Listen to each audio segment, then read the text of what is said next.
Well, I want to welcome everybody. Thank you so much for coming. We really do appreciate it. What we're doing here tonight is something very simple.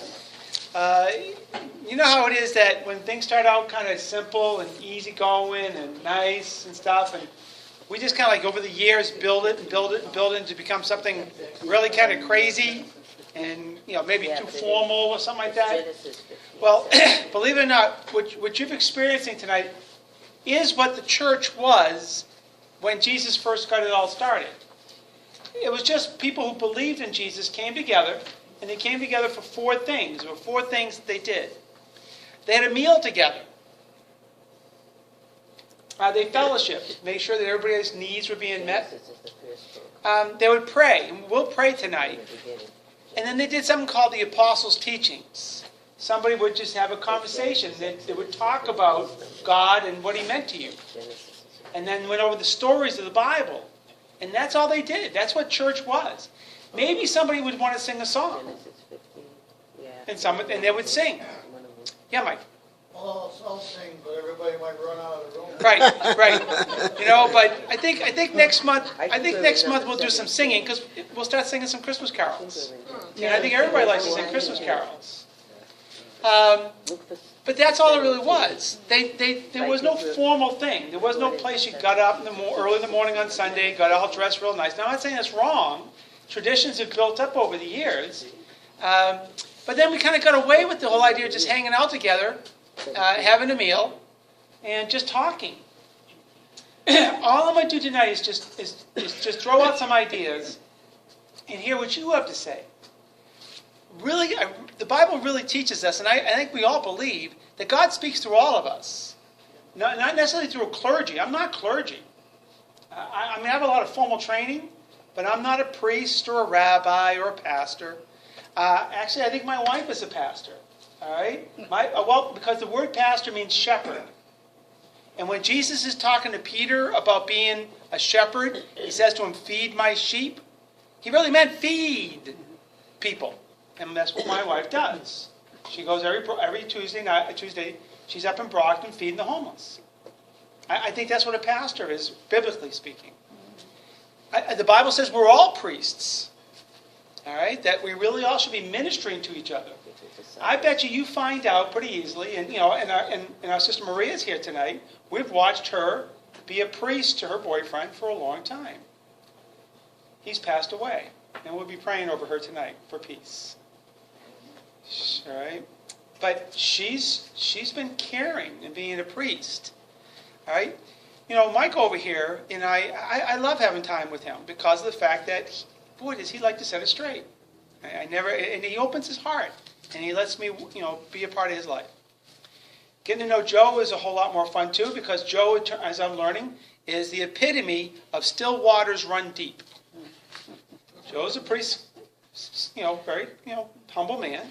But boy, I can talk to him right now about the fact that in Missouri they're going to release that court's decision about the shooting that happened in Ferguson. I could sit here and talk to him about this all night long.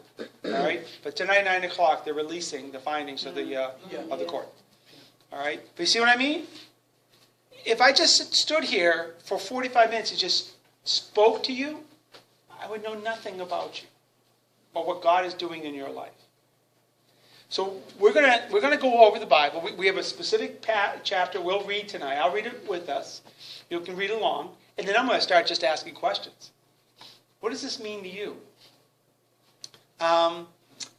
It's our tradition also, as the folks have been coming. We do a review. We're really trying to learn the whole thing, and what we're learning is that the God that these stories are from, which is over 5,000 years ago, are as true today as they were then. I mean, there are some really amazing things. All right. So what I usually like to do is to just say some things at first, just to get your mind thinking about it. Then we'll go through a review, all right, and then we'll read tonight's chapter, and then we'll begin our conversation. Is everybody okay with that? And then the time is going to go by like this. It's going to be amazing how it flies. All right, so let me begin by asking you a question. it was Shakespeare who said, so what's in a name? Would a rose by any other name not smell so sweet? So what's in a name? Does your name mean anything? They must all mean something. I think your names all mean something. Let me ask you this question. Why did your parents give you your name?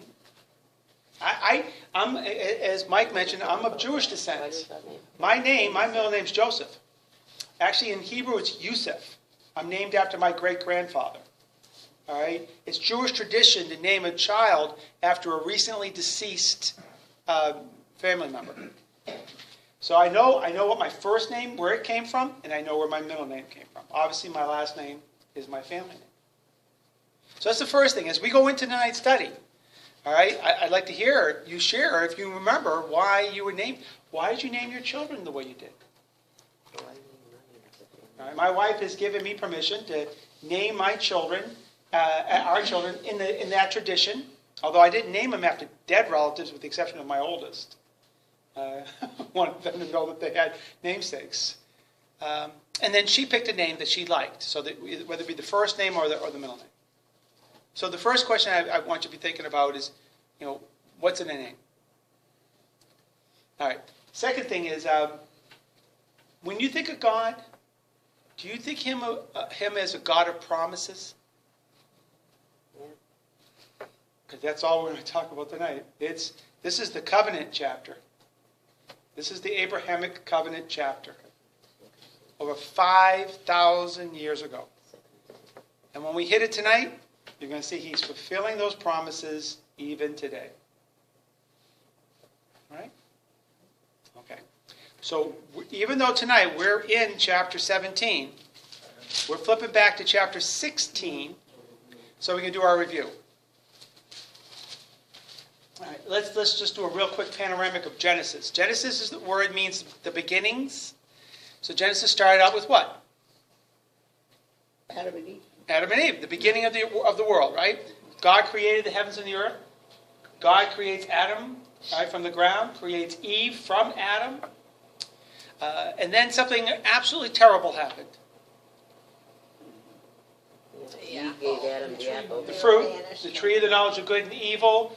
Eve listens to the serpent, who was probably a very beautiful animal at that time, which is really Satan. And she does what? She talks Adam into biting it. And then she gives it to Adam and says, and to take and eat. And, as I've shared with you, I think Adam was right there the whole time and blew it. Yeah. What do? They call that the forbidden fruit? That was the forbidden fruit. Tree of the forbidden fruit. In other words, you were allowed to eat of anything of the tree, but not of the tree of the knowledge of good and evil. Their eyes were opened, and all of a sudden, even though God said everything was good, now they decide for themselves what's good and what's bad. We're no different today. We don't see everything as blessings. As a result, we get caught up in things as being curses or bad.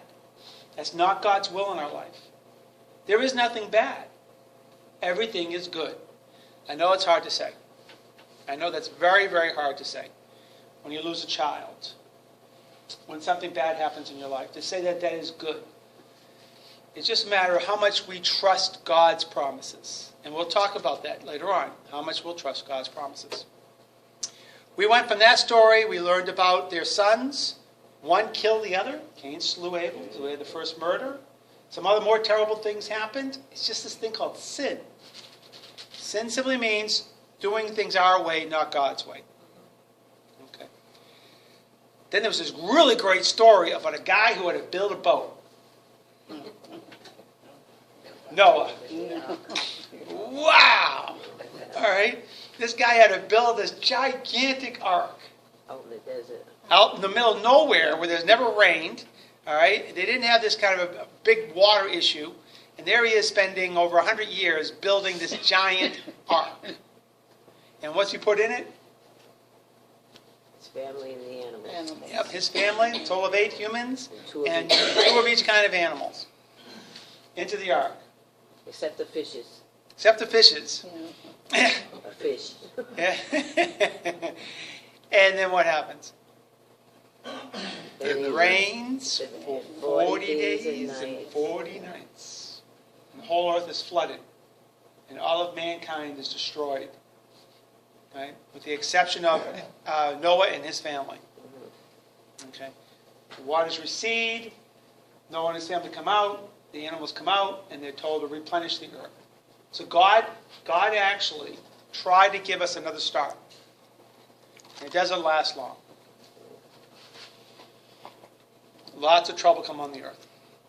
And God raises up this really, really special guy. Abram. Who we're studying now. All right, and tonight, as Joe told us, he gets a special name tonight, a name that we're much more familiar with, as does his wife. All righty? So when we were last reading in chapter 16, we were reading about a lady named Hagar. Really, how many women do you know named Hagar? None. No, we know. Again, I mentioned the cartoon character, the Viking named Hagar. Right? But no women. No. And what happened? Who was Hagar? Maidservant. She was a maidservant for. The Egyptians. Oh, she was an Egyptian. Yeah. Who was she? Who did she work for? Abram's wife. She worked for Abraham's wife, or Abram's wife, Sarai, is what she's called this time. Sarai in English. Sarai. So she's working for him. God had made a promise to Abram. What was that promise? He would give him unlimited family. Yes, he was going to give him many children. More numerous than the sands on the shore and more numerous than the stars in the sky. There's only one little problem. You're going to get a kick out of this, Maria. Yeah. So here's God telling Abram, you're going to have all these kids. Guess what? She's barren. His wife's barren. She can't have the kids. And she's old. All right? Very old. Very old. So isn't he. Okay? So what does Sarai do? She's got a good idea. She gets Hagar to have a baby. She gives her maidservant to Abram to have the baby. Such a mess. Such a mess. All right? So Hagar conceives. She's pregnant. She starts flaunting it in front of Sarai. Sarai gets angry, blames Abram. Okay, how's that for a reverse from the garden? And tells Abram to deal with it. But Hagar takes off. She runs right out to the desert and runs away from Abram. And God hears her and cares for her in the desert. So she has a son. His name is Ishmael, meaning God hears. All right, let's pause for a second. This is one of those moments we can talk about everything that's going on in the world right now. Because Sarai is going to have a son. All right? She is going to have a son. All right? Her son's name is Isaac. We're going to learn about him. So Abram will have two sons, Ishmael and Isaac. Who are the descendants of Ishmael? The Arabs. The Arabs. You with me on that? The Arabs. Who are the descendants of Isaac? The Jews. Israel. Any issues there? They're fighting as we speak. That's what I was Brothers saying. fighting. For millennia. Yeah. Right, millennia. Okay, remember, it's 600 years after Jesus where Muhammad comes out of the cave and begins the religion of Islam, or the Muslims. The Muslims are actually very new to the world. All right, Christianity is older than Islam. All right, obviously Judaism goes all the way back to Deuteronomy. All right, and we can talk more about that. But here's one of those moments. We go look right here and see the separation starting right here 5,000 years ago. The big question is, who controls Israel or Palestine? That's going to get explained right here. We're going to read about that tonight. If you ever wanted to know why the Jews say Israel belongs to them, we're going to read about it tonight. Okay? So I just want to point out that what happened 5,000 years ago is relevant to today. So Hagar is told to humble herself to Sarai, return to the camp, and now Abram gets to raise his son Ishmael. And that brings us up to right now. God is making promises to Abram. God promises him the land that's Canaan, which becomes Israel. And he's also promising him all these children throughout for the rest of history. It's an amazing, amazing story. And it's all happening. Really, really. No, I put it to you. All right, y'all are smart people. You name one thing that was promised 5,000 years ago that's happening right now. The wars. Jesus even said that. There'll always be wars and rumors of wars. All right? 5,000 years ago. Any other promises you know of? Yeah, it's gonna rain. Yeah? It will rain. By the way, you understand that Israel is a new country. All right? For the longest time, there was no Israel. Okay? Shortly after Jesus' time, the Jews weren't even allowed to be in Jerusalem. They were driven out. They were only allowed to come in for something called Tish B'Av once a year to go into the temple. That was it. And then the temple gets destroyed in 70 A.D. So Israel disappeared.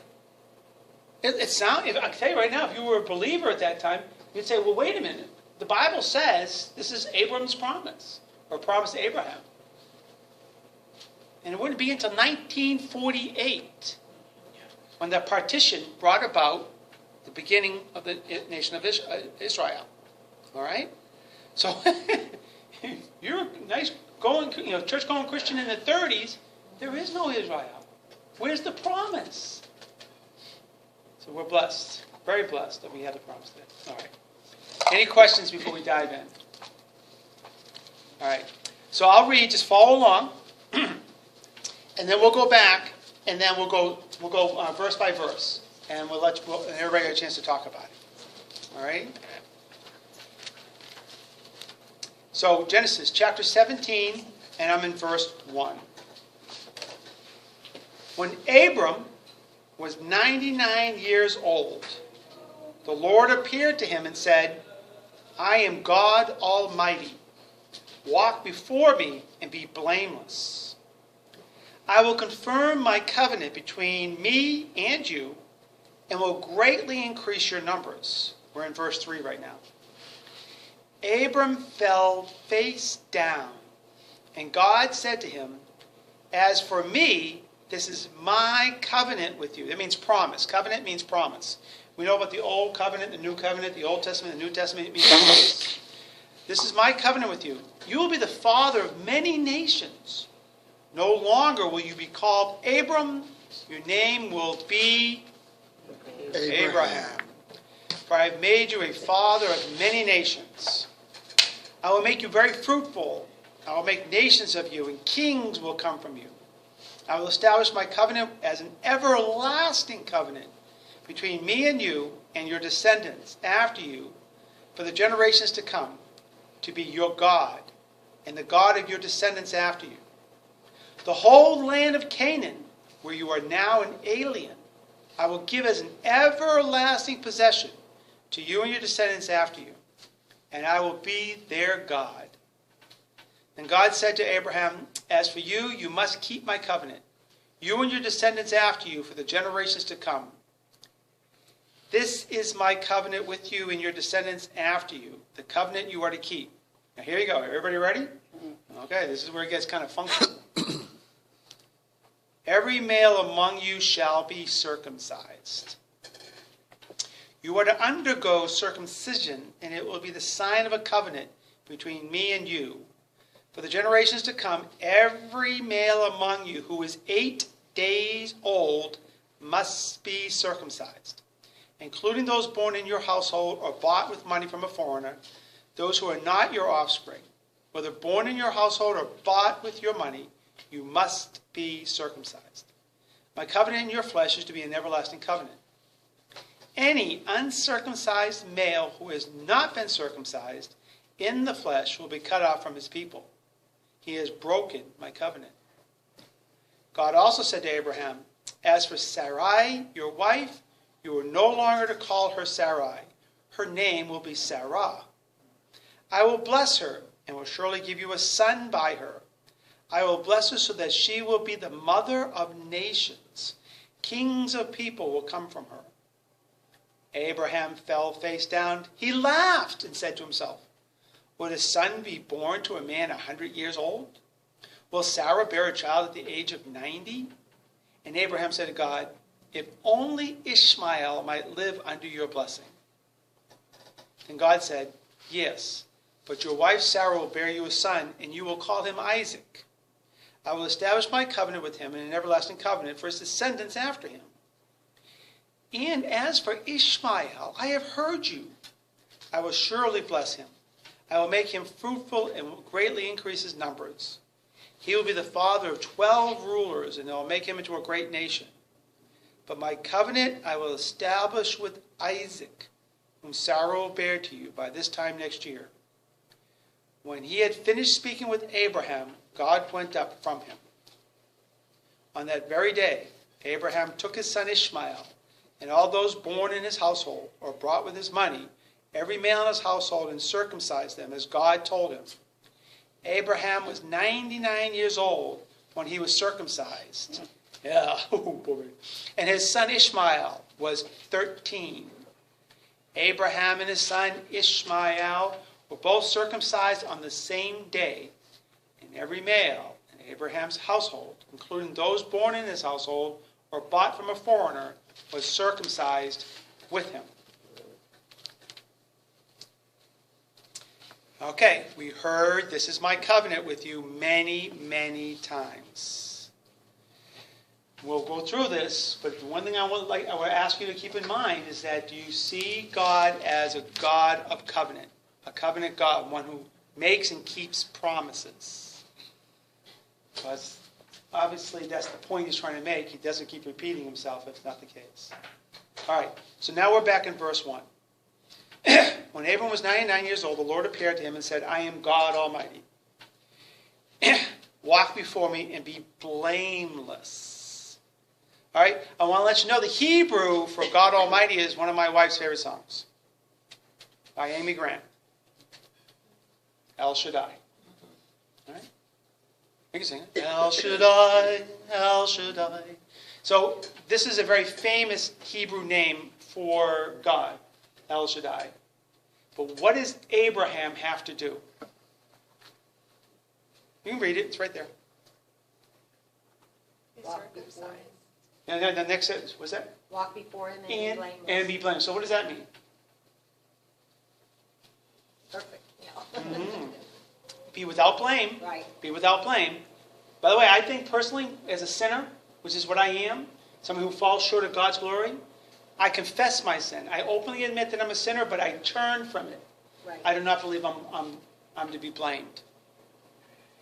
I take responsibility for my mistakes. I make it my best effort to change and be a different person. I don't think I'm going to get blamed. Besides that, I get the blood of Christ over me. Walk before me means that now you're going to come before me as before a king, and now we're going to have a conversation. I will confirm my covenant between me and you and will greatly increase your numbers. This is an ongoing promise we've been hearing about in every chapter. As believers, when we want to pray or show God some form of a way of humbling ourselves physically, what do? No. We bow our heads, don't we? We bow our heads. Good, that's not in the Bible. Get down on your knees. Getting on your knees is one of the most popular ones. You know, the number one way that the Bible talks about how you appear before God Face down. is face down. Or lay flat out. Laying flat out. All right? And this is going to happen twice to Abraham here. Terry. Twice. He's just going to go ahead and drop right onto his face. Nothing to take it Not back. saying that something should happen to all of us. I know joints are becoming a little bit more difficult to exercise. But it's really the matter of the heart anyways. But here's Abram at how old? 99. And he's doing what? Oh, before that. It's coming, brother. That's coming. Abraham fell face down, and God said to him, as for me, this is my covenant with you. You will be the father of many nations. No longer will you be called Abram. Your name will be called Abraham, for I have made you a father of many nations. Joe, do you remember anything about the names? What Abram means? means great father. And then Abraham is what it says right there. Abraham means father of many nations. Father of many nations. Pretty neat again that Abraham Lincoln has the name Abraham. Saying that really, in many ways, the nation during the Civil War was reborn. And he would be its father. In fact, the slaves called him Father Abraham. I will make you very fruitful. I will make nations of you, and kings will come from you. I will establish my covenant as an everlasting covenant between me and you, for your descendants after you, for the generations to come, to be your God, and the God of your descendants after you. The whole land of Canaan, where you are now an alien, I will give as an everlasting possession to you and your descendants after you, and I will be their God. Okay, guys. You've heard me say that a couple of times. How long ago was this covenant made? 5,000 years. Is it true today? Yes. Absolutely. Absolutely. We've also studied, we find a lot of this stuff is in the New Testament. We flip back and forth many times each week. We find a lot of this is all in the New Testament too, right? Yeah. I'm the only Jew present, right? Are there any Jews here? Okay, great. Are you a part of this covenant? Yeah, the Bible says that. The New Testament says it specifically, if you believe in Christ, if you have accepted Christ as your Lord and Savior, you are grafted into this Abrahamic covenant.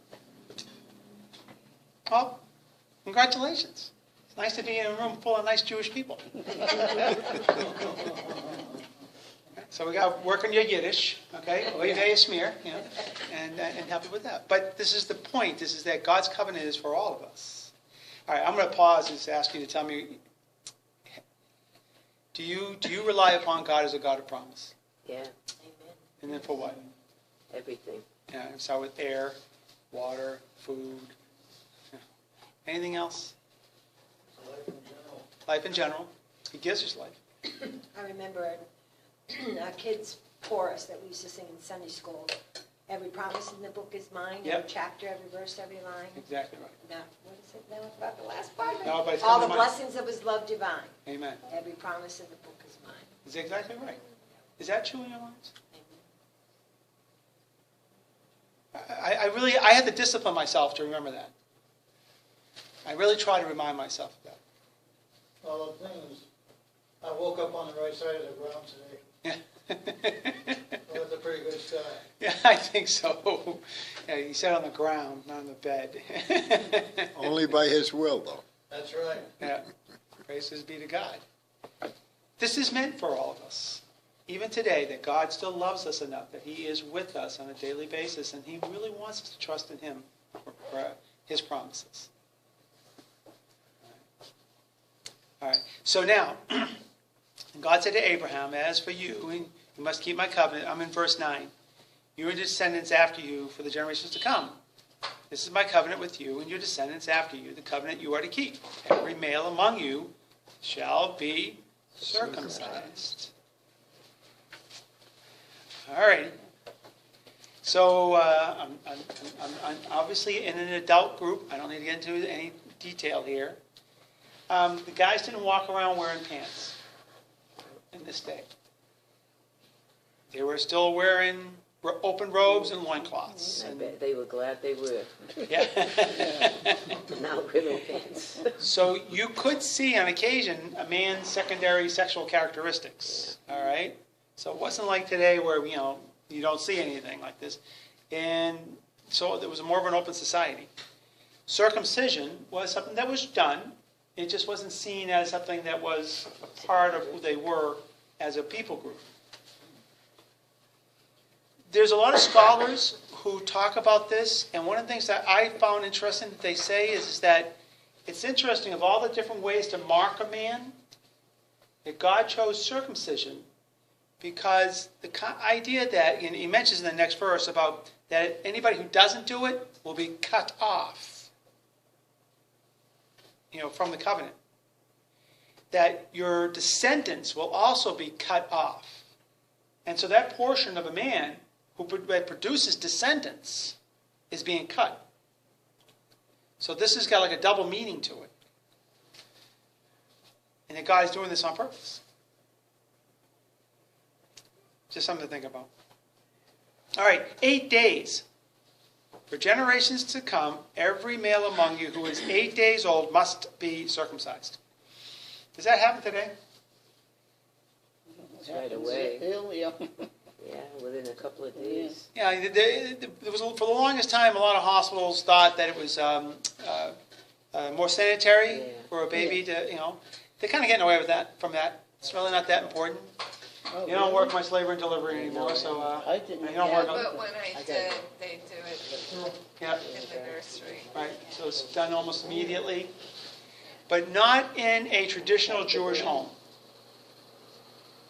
In a traditional Jewish home, all right, they will wait until the 8th day, then have what is known as a bris. Yeah. They'll have a special ceremony. The rabbi will come out. The child will be blessed. Very similar to a christening that we do. And then the rabbi, in the most traditional sense, will do the circumcision. Although today it's more likely going to be done by a physician, even in a traditional Jewish home. How long ago is this? 5,000 years. Okay. Any reason why you think our enemy wants to wipe out the Jewish people? You do know he's trying to wipe us out. He's tried a couple of times. Okay? He's failing. All right? Because this is something that God promised, and they're still showing it. It's kind of like right in his face. Satan has to deal with the fact that to this day, 5,000 years after this, Jewish people still remember the covenant. I kind of think that's really powerful. I'm open to any other more powerful things you can think of. So, all right. So now we're down. Let's see, where the heck are we? We're moving on down. Let's go to verse 13. Whether born in your household or bought with your money, they must be circumcised. My covenant in your flesh is to be an everlasting covenant. Any uncircumcised male who has not been circumcised in the flesh will be cut off from his people. He has broken my covenant. Verse 15. God also said to Abraham, as for Sarai, your wife, you will no longer call her Sarai. Her name will be Sarah. I will bless her, and I will surely give you a son by her. I will bless her so that she will be the mother of nations. Kings of people will come from her. All right, so what's in the name? So why do you have your names? I share mine. I don't know why. Mine's after my grandfather. Which one, Michael? John. John. Yeah. Your Michael, grandfather. they say it was Michael the Archangel, but I don't know about that one. There was no Michaels that I knew of in that family, except me. I named my oldest son after his father. Oh, very I good. named my second son after my father. Very good. I named my third son after my husband's uncle. Very good. And I named my fourth son after my husband's brother who died. And my daughter's got my middle name. All right. Very honoring. Very honoring. I'm named after my dad. I was the second child and she had no more, Right. so he wanted a boy. So Right. his name is Norman. Right. So I'm Norma. Ah, of course. Yeah. Of course. One name Christmas. Yeah, there you go. That'll do it. My name's Carol. Yeah, that's right. That's right. I remember talking about it. Mine's the day after. New Year's. And mine's the day after Christmas. So we share very close because mine's the day after Christmas. And our sons are Daniel and Timothy In their name. from the scripture. Very good. Very good. And our daughter's name is Bethany, only because I didn't really like any of the other, when she was born 40-some years ago, the other biblical names were kind of old-fashioned Right. names. Right. And Bethany had come into vogue, and I thought, well, Jesus stopped by Bethany. Right. And that's a beautiful So she's Bethany. Right. And my mother was born on Christmas Eve. Oh, wow. Her name is Virginia. Very nice. Very nice. The Virgin giving birth, Virginia. Do you want to say? What was your name? I was named after my grandfather, Emmanuel, Very good. and then, middle name is Mark. That was his middle name. Oh, okay. So you got his first and middle name. Yeah. That's interesting. My mother liked the name Gail, but she had a friend named Lorraine. Right. And that's how I got the Gail Lorraine.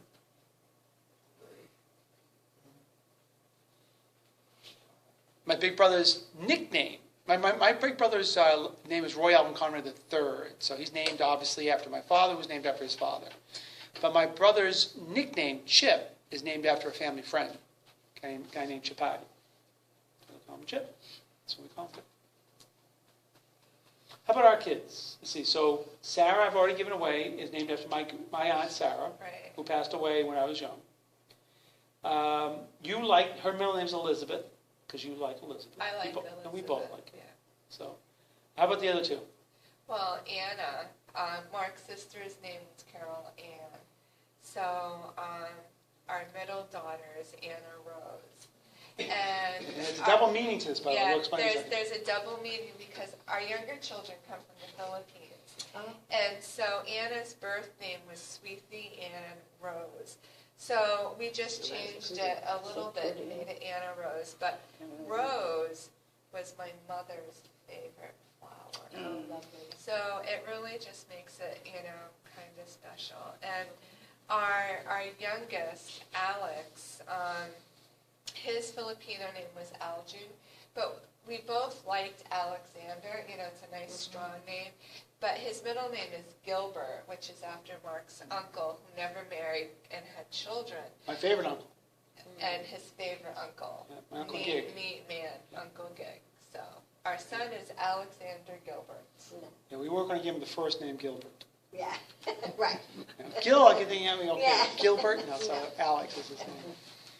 Are we proving Shakespeare wrong? Remember, Shakespeare is the one that says, what's in the name? What a rose by any other name not smell so sweet. There's a lot in the name. A lot in the name. We've used names to honor people, to remember people, to maybe give us something to work towards. Especially if the relative did something wonderful, like raised a good family and worked hard and things like that.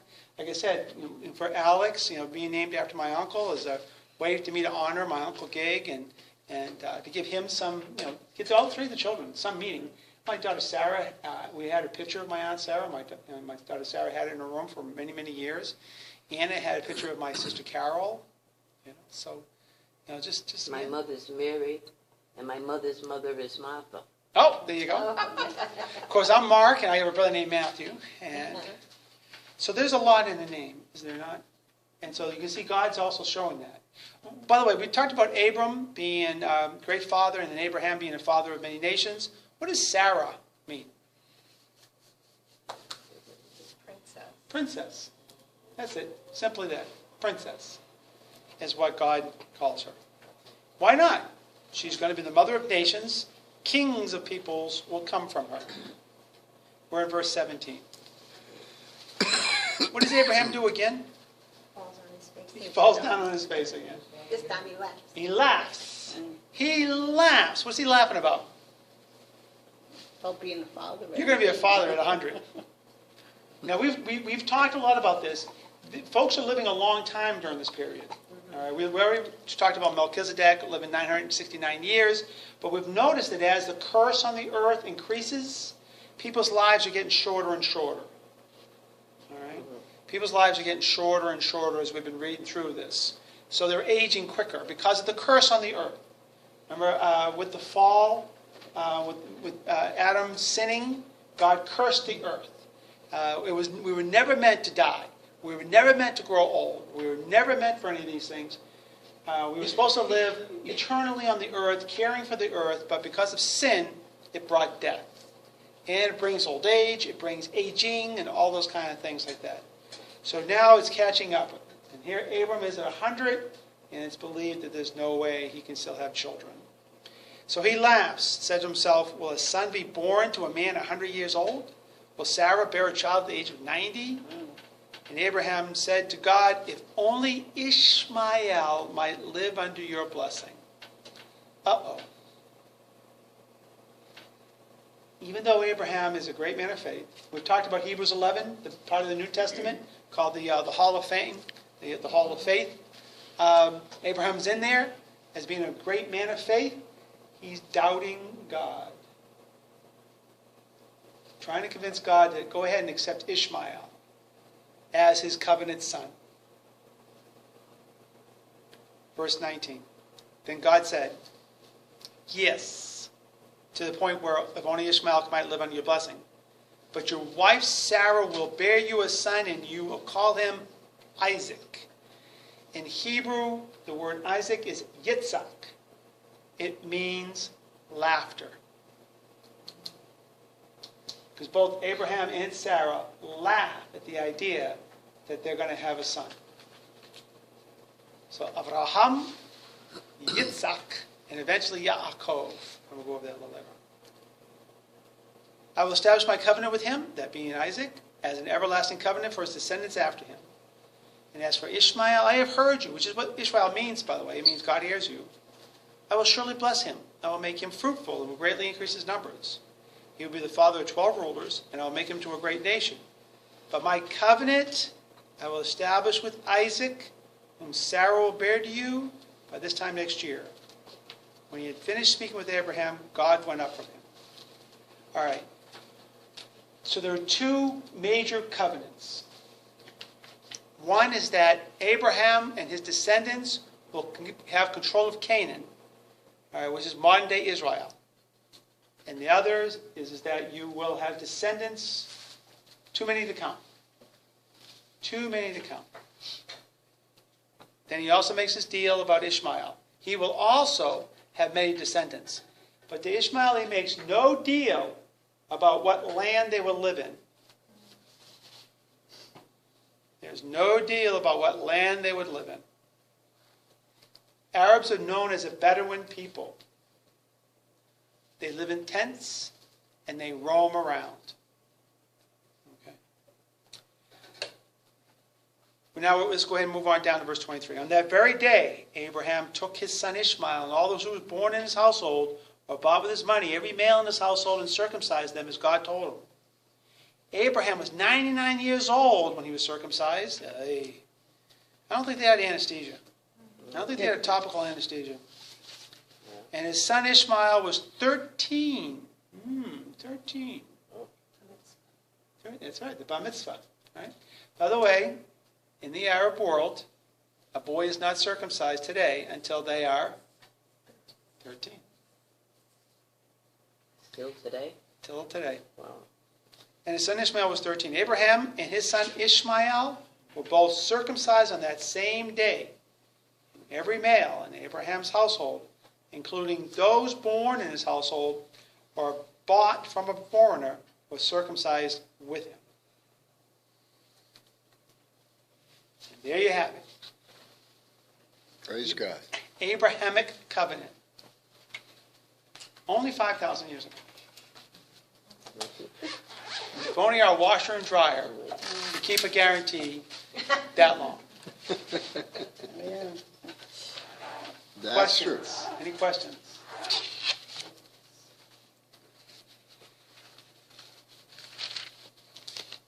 It is going to get even more interesting here as we go forward. All right? God's coming back. He's bringing two friends with him. We'll be reading about that in the next chapter.